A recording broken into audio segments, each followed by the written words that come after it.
It is Friday, January 3rd, 2024. This is another edition of Baseball Today.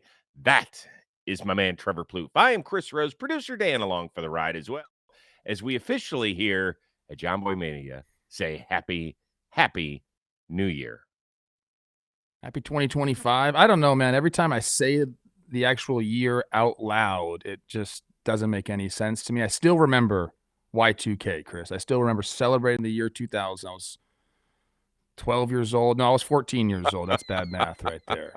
Down on Green Hill Drive in Castaic Lake. You know, I had a great time. Thought the world was going to end, but here we are in 2025. Yeah. Everything's still kicking.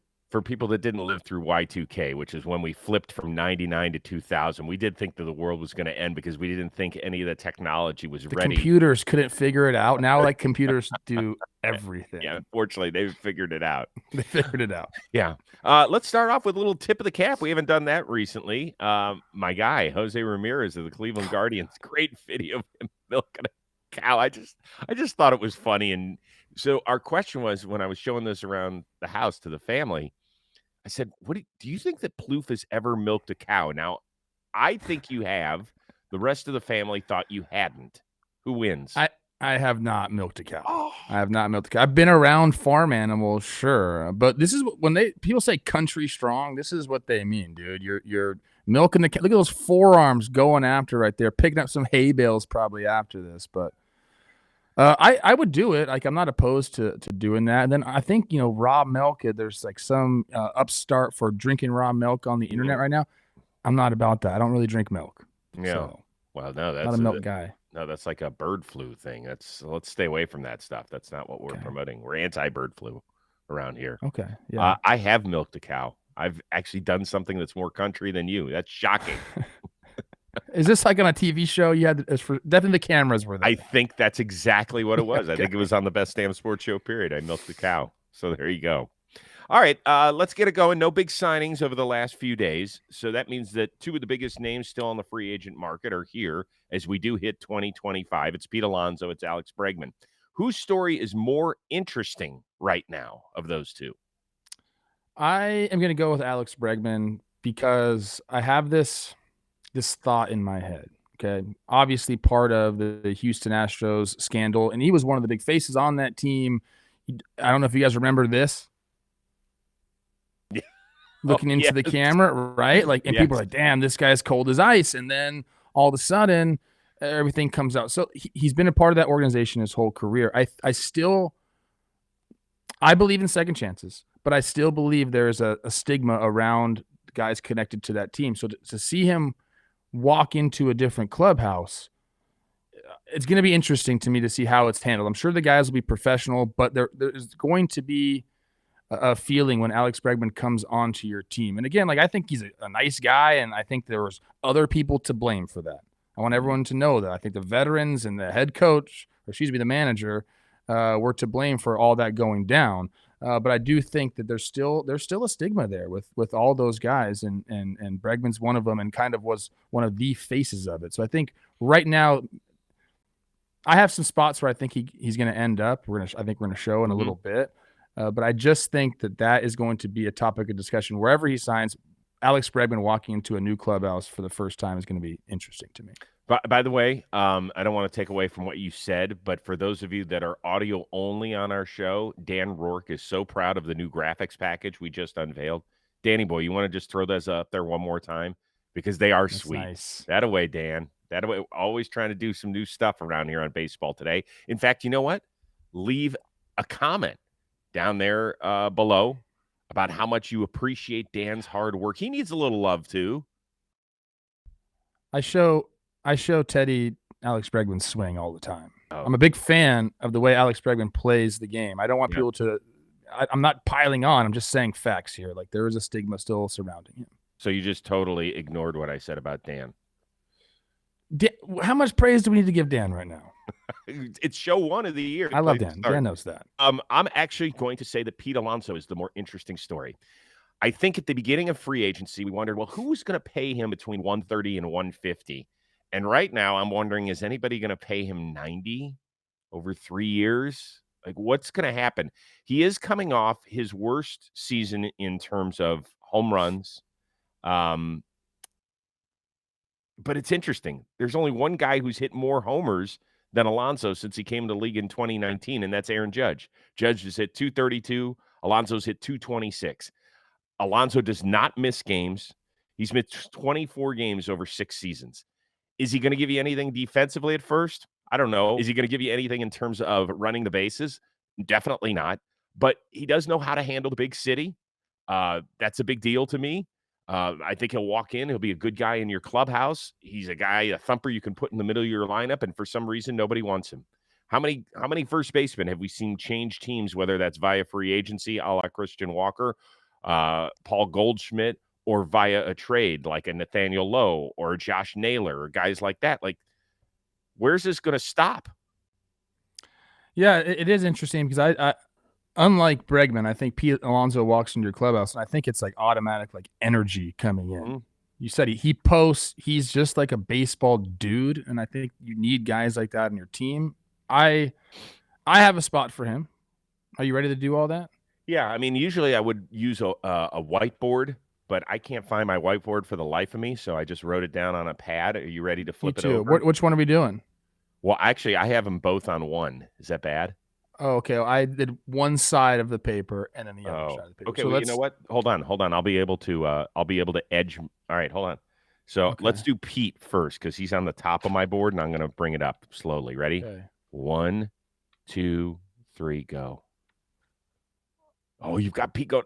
I've got him going back to New York, and Plouffe has got him going to Seattle, which is where I had him in our free agency draft, and people mocked me. It's a perfect fit. I just don't think they're going to do it. Yeah, well, maybe not early on in the season when you're talking about those numbers, but a 3-year 90, like I don't know if Pete's going to accept that. He might have to, but I think Seattle could be in a position to do that. We're looking at the Seattle Mariners team, and obviously we know everything about their pitching staff. I mean, it is one of, if not the best in all of baseball. It's controllable. You love everything about it, but they've needed offense for many, many years. And there are some things that, Pete still strikes out a lot. And I know they're cognizant of that, even though nothing's changed. But yeah, he's instant offense, and that's what they've needed for quite some time. So I just think at that rate, 3 years is not a long term. You're going to get stuck with a bad contract. I think he's going to be productive for those 3 years. Why not Seattle? I know that was my thinking in the offseason, and that's when I thought he was going to get 5 or 6 years. And so now that does this feel like it's going toward Matt Chapman and Blake Snell territory with another Boras client? Is that where it feels like it's going, where he doesn't sign until sometime during spring training and he doesn't get the financial deal that he wanted? No, I think teams would sign him for that 3-year 90 right now. But that's not what he wants. I know, but my thought process is he's probably coming to terms with that. That's maybe what he's going to get. And then he's going to say, well, then I want the opt-out after every single year. Yeah. A la Matt Chapman, Blake Snell. So I'm curious if he goes back to the Mets, which is what I think, because I just can't find another place because I don't think Seattle's going to spend the dough. If he goes back to the Mets for under $100 million, and I know this is ridiculous for those of us that are in the real world, right? The real world. Is there a little bit of shame for him? No, man. Look, he played his hand, and there are times free agency just is all about timing, and sometimes it doesn't work out for guys. We've seen it. I played with Logan Morrison, who hit 30 homers on his walk year and got 1 year, $6 million. Like Mike Moustakas had to go through the same thing. There are just times and Pete is Logan Morrison, not Pete Alonso. Right. Pete has a track record, but Moustakas also had a track record. There are just times where free agency doesn't work out. I don't think it's shameful for anybody. I mean, and again, 3 years, 90, baby. I hear you. Okay, let's do Bregman. You got your Bregman sheet ready? I'm ready. Here we go. Go. You still have him going to the Tigers. Huh? I do. Where you had him in the free agency draft? I think he's a perfect fit, and I talked about him walking into a clubhouse and kind of being like, all right, well, how's this going to go? Because anybody goes through that, but especially a guy like Alex Bregman. And AJ Hinch is there, man. Like to smooth things over. I still think he's a great fit. They can move people around there in the infield. They need some veteran presence. I think he fits perfectly there, man. I do too. They're a little bit stunning to me in terms of what they haven't done this offseason, right? They just their lineup was too inconsistent when they got to the playoffs. Like, they did a nice job in the first round against Houston, and they were right there in Game 5 against my Cleveland Guardians, but they just don't. I don't They know. just I'm got to happy eat. they're They got not to eat the doing it. money on Baez and move on. Yeah. Bring a guy like Bregman in. Bring Flaherty back. Those are two no-brainer moves for me for the Detroit Tigers. No-brainer. I have them going to Boston. I just think that they've had such a good offseason, and they haven't spent an exorbitant amount of money, right? The biggest move they made was trading for Garrett Crochet. I think they've spent somewhere between $15 and $60 million this offseason. So this is something that they can definitely do if they're serious about getting back and making the Yankees sweat it out a little bit more. I mean, how much fun would that be? You know, you already have a faction of Yankee fans that can't stand a guy like Alex Bregman. If he now ends up in the arch rival city, That's so true. right? It just, I think it would be. But fun. how does that work though? What do you mean? Like, where does he play? He plays third. He just won a Gold Glove, didn't he? And Devers goes. I know that we heard from Devers' agent. We haven't heard from Rafael Devers that he doesn't want to. Does he go to DH? And Yeah. then you trade Yoshida, and then get rid of Yoshida. So you get 30 cents on the dollar for that guy, and just say, "Beat it, pal. Go somewhere else. Good luck. It hasn't worked out here." Okay. I mean, I love that storyline that you just portrayed. That's what I got. That's me. We have to buy whiteboards for the season because I like using those. Okay, I like the whiteboards too. I had a whiteboard somewhere around here. I think I'm just not even going to ask Michelle, because when I ask her, she goes, "Well, your office is a mess." I always love hearing that one. I know, my office is a mess too right now. Yeah. All right. Give a sneaky, quiet free agent that won't steal many headlines when he signs, but could really be beneficial for a team. So my initial thought on this was Ha-Seong Kim. I love him to the Brewers, and I was going to say him, but I'm going to keep. I have a thought process that I've talked about on this show a million times. Veteran hitters need to be around a young squad to teach them. It's just different coming from a guy that's done it, a guy that you respect. Hitting coaches are great, but it's just a little different. JD Martinez. That's who I was going to say you were going to go with. The minute you said veteran hitter that wants to. Miguel Cabrera, Maglio Ordonez, like a million guys. Like his wealth of knowledge is so vast, and I think it kind of translates to more people. So I want JD Martinez to sign with the Washington Nationals. GMs, presidents of baseball ops, owners still are undervaluing the presence of a veteran like that in a clubhouse. There's just, you can't duplicate it. So get him in there around those young guys. Let him see his routine. Let him be in there. It just will be beneficial. It's going to be a 1-year deal. I just think a guy like that can change the fabric of your organization because of the information he'd impart on your youngsters. I think it's perfect there. By the way, he didn't play with Maglio Ordonez. You got the Miguel Cabrera right. He didn't play with Maglio? No. Was he on the okay. Maglio's last year was JD's first in the bigs, but he was with Houston at the time. Houston, okay. Yeah. I was thinking of other two, Victor Martinez and whatever. Hey, if you think that JD Martinez is washed, go look at his Savant page. Yeah. He's still hitting the ball very hard. He's still barreling the ball, 94th percentile in barrel rate. I agree. I think he's got it. I'm going to go with Kenley Jansen. Okay. 37 years old, still doing it. I don't know if I know he's going to want to close because he's 31 saves shy of Lee Smith for third all time. And I think he's going to want to keep playing until he gets to that number. But maybe he goes to a place, and it's possible he goes to a place where they are not going to contend for for 2025. So here's what I think might happen. Okay. He goes to a place like that. He racks up some save numbers, even though they might not be winning a ton. And he gets traded in July to a contender. And you use him in whatever role you need. He could be a spot closer. He'll want to, chase after that championship ring yet again. He still averages, double-digit strikeouts per 9 innings. His walk rate is about what it's been the last few years. But why not? I mean, the guy's had a ton of playoff history. Not all of it great, but he's done a pretty damn good job over his career. And so where's he going to go? Well, that's the problem. Like, could I see him signing with a place like a Washington where they just need some guys? Sure. Could he get 1 year Okay. and $9 million? Somebody gonna be willing to pay that, and then they dump his salary and try and get something and flip him? I could see that because I still think he wants to close certainly at the beginning part of the year. What about, are the Pirates going to do anything? Like, I almost said Pete to the Pirates, but that's never Just going to 'cause? happen. But No, that wasn't gonna no, I they just traded for I just Spencer want them Horwitz. to I just want them to figure it out. I mean, you are sitting on a trio, a three-headed monster at the Oh top my. of your rotation. Mm. You said you were going to make some moves, and it just hasn't happened, dude. It's like so disappointing. Yeah. I don't think I really don't think that's gonna happen. I think they're gonna try and hope that Bednar bounces back in 2025. That's my guess what they do back I'm there. not even talking about just Kenley Jansen now. I'm Yeah, just but talking just in do something. general. Yeah. Jeez. Not much. All right, Paul Goldschmidt. He met with the New York media on Thursday. 37-year-old inked a one-year deal to be their first baseman of 2025, and he's looking to rebound. First half, 664 OPS. Second half, almost 800, and he talked about that.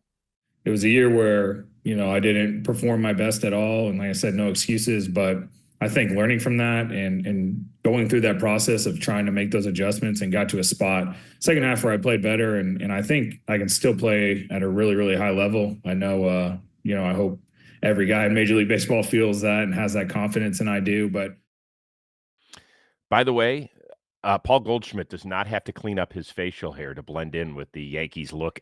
Has that guy ever had facial hair? I think he's a sneaky, good-looking dude. He just needs a little help. I need to like get in there and just do like a makeover Well, with him. how great would that be if we Would started? that be great? If we started a show with it's That's a little good idea. baseball makeover look for certain guys. Oh man, Ooh, I'm in. I think I I'm have in. him all styled up, ready to go. Uh-huh. He So is going to be in the New York now. A lot of attention true. there. You got to step it up. You can't just blend Oh. in on your walk through Arizona or St. Louis here. Yeah. All right. So the question here is, give me one guy whose stock you would buy very low right now based on performance in 2024. It can't be a guy that was injured the whole year. It's got to be a guy who just didn't perform up to standard. I read your question wrong then, because I picked a guy that was injured all year last year. All right. So look in the parentheses what I have. I know. I think What I does it just say there? skimmed Just read over. it so that everybody. It says- said couldn't have been hurt the whole season, just ineffective. I thought it said could have been hurt the whole season or just ineffective. You know what? We'll amend the question.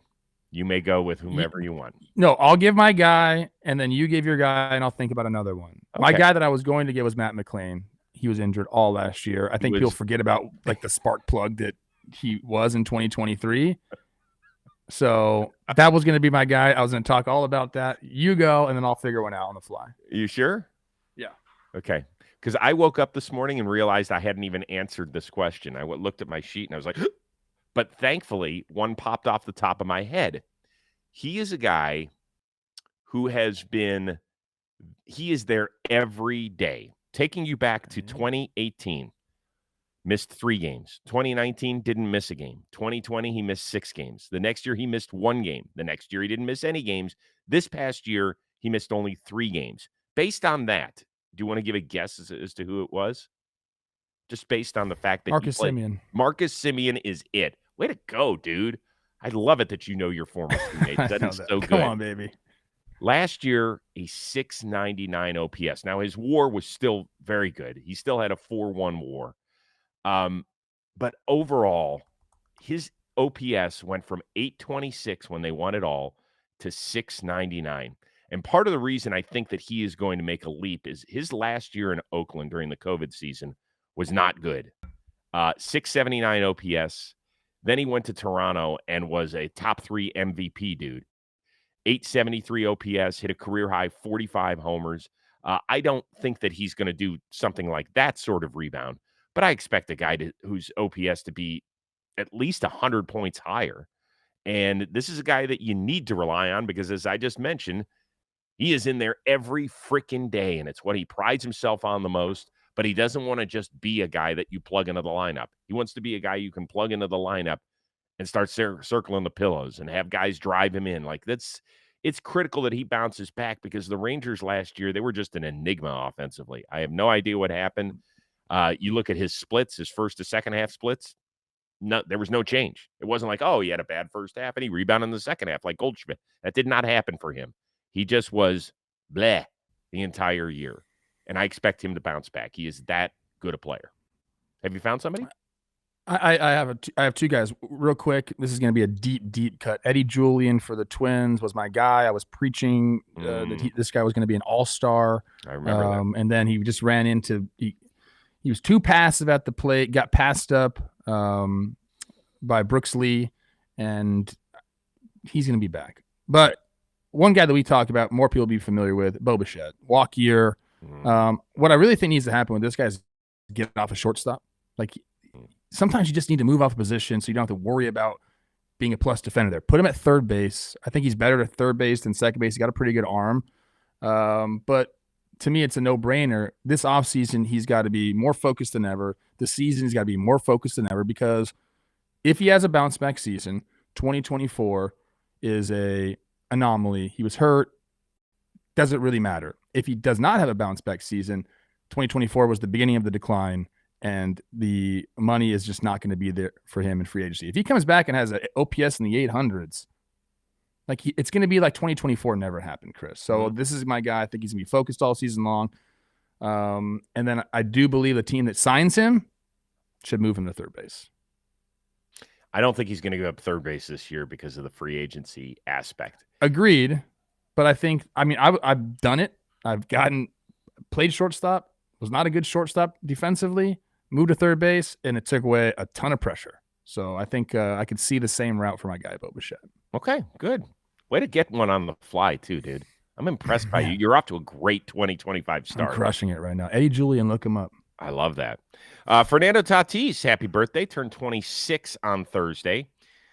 What do you think the baseball public thinks about him right now, 5 years into his career? It's so different, Chris. I think different age levels think different things of him. I know all the young kids still love Fernando Tatis Jr. And they'll even say they know that he got busted for PEDs. They don't care. They love watching this guy play.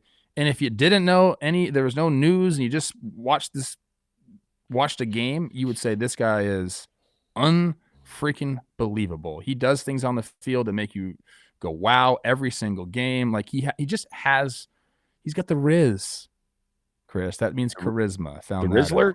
He's got the Rizzler. The Rizzler. Yeah. No, look, there's no denying this guy's talent and what he brings to the field. Now, I think most people that aren't in San Diego look at him and think, well, I don't know, man. Seems like he cheated. And so like there's a stain there. If you're in San Diego, you love him. So I think the opinion on Tatis is absolutely all over the place. My personal opinion on him, love watching the guy play. The talent is undeniable, but I can't shake the PED allegations. I mean, I told you he'd have to get back to pre-PED numbers for me to really shake it, and he really hasn't done that. So that's kind of where I'm on. I love watching the guy play, but I'm always going to be thinking of what happened a couple years ago. Yeah, so his pre-PED numbers, his first 3 years, incredible. 969, 937, 975 OPS each of those years. That included a pair of top 4 MVP finishes. Then in 2022, he didn't play because of the injury and then the suspension. When he came back in 2023, a 770 OPS, and last year 833, which is pretty good still. But it's, he also was banged up. He only played 102 games, right? So that's that. Where am I on him? When he first came up, and do you remember the tagging up and scoring twice on pop-ups to the infield? Yes. Like, I don't think I had ever seen that before. And he's big, and he's good looking, and he made a position change, and he ended up winning a platinum glove, I think, in right field when he moved off a shortstop. And I don't know, dude. Here's part of the deal. I still love watching him play. I really do. Yeah, how could you not? Now, in 20 years when he's going to be up for the Hall of Fame, because I think he's going to play a really long time, in 20 years, I'm going to look back and I'm going to say he failed a drug test, and it's if I had a vote, I wouldn't vote for him for the Hall of Fame. But that's so far down the road. He has served his time. Do I think that was I buying his ringworm thing? I don't know. I don't know about that. But whatever it was, you're responsible for what you put in your body. And so I just wouldn't vote for him for the Hall of Fame. It doesn't mean I can't enjoy watching him now still. It's time served. Time served. And he's a productive member of the Baseball Society now. Right?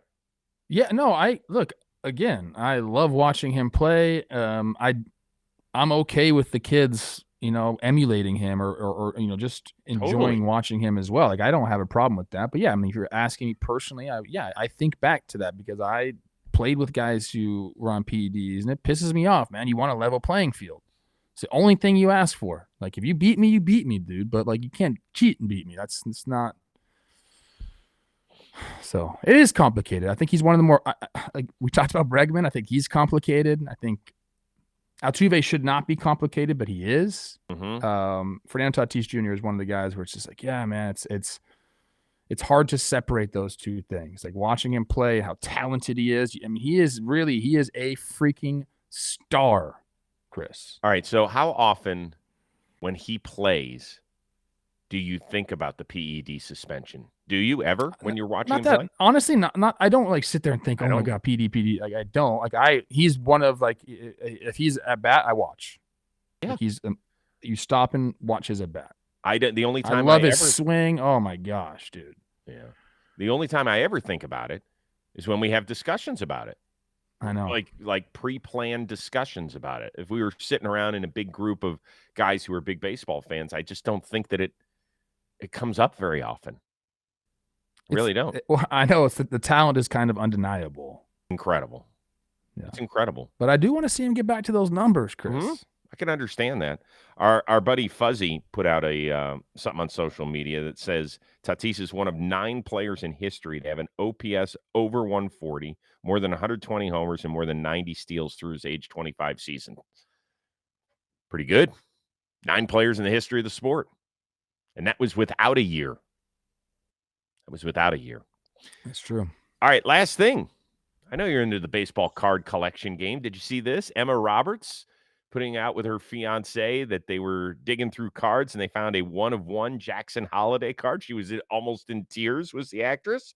Is it cool that a major celeb found this, or a bummer that some just ordinary fan did not? I mean, she seems pretty happy, like is she just going to turn around and sell this thing for a profit? Like, it sure doesn't seem like it. No, I don't think so. I don't have any problem with this. That seems like a genuine reaction. I don't know if it's who's like the fan here.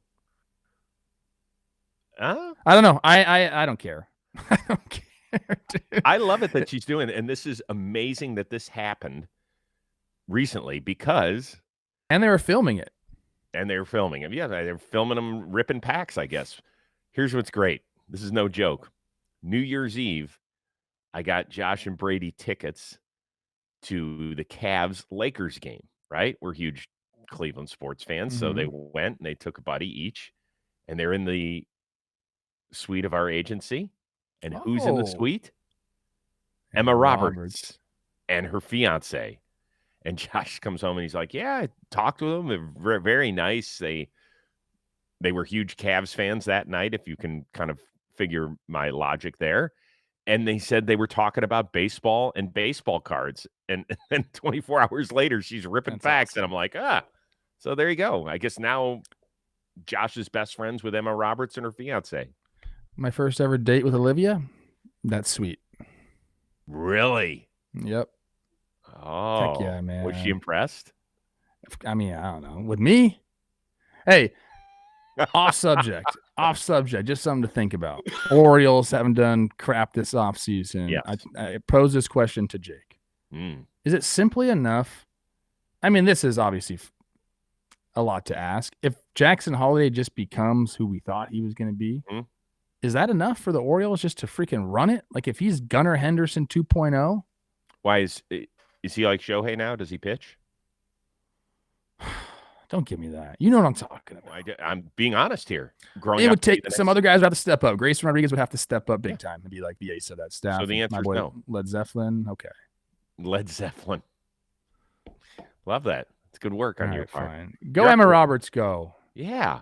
Maybe I I'm should fine try. with you. I'm fine with you ripping packs. Maybe I should try and get her on Rose rotation if she's a big baseball fan. What do you think? Is it her? I love that. Might Love be. that. I think it's Might good be. for the sport. How about that? Yeah, it's great for the sport. How about I love Cam it. Newton? What are you talking about, bro? Don't listen to that. Don't. He has That's no just idea. people who are screaming Yeah. at the top of their lungs, and they get the clicks and the interest and all that. Yeah. Whatever. Okay. Good first show of 2025. We're off and running. Let Dan know what you think about the new graphics package. You can be honest either way. I think I love it. I love it that he's always trying to push this show because we think that 2025 is going to be our best year yet. This is the 5th season we're doing this. Really? 5th. Used to be on Instagram Live. Yeah, you used to be on IG Live. Exactly. Yeah. Now look what we've turned into. Everybody have a wonderful, wonderful day. We'll be back with you early next week. You can tune in on Monday. Hopefully something big happens over the weekend. If it's monumental, major trade, major free agent signing, as long as I'm not on the set at NFL Network, we're going to make something happen. Okay? So for our one-of-a-kind producer, Dan Rook, the uber-talented Trevor Plouffe, who took his beautiful bride to a basketball game on their first date, who knew? I am Chris Rose. We will see you Monday here on Baseball Today.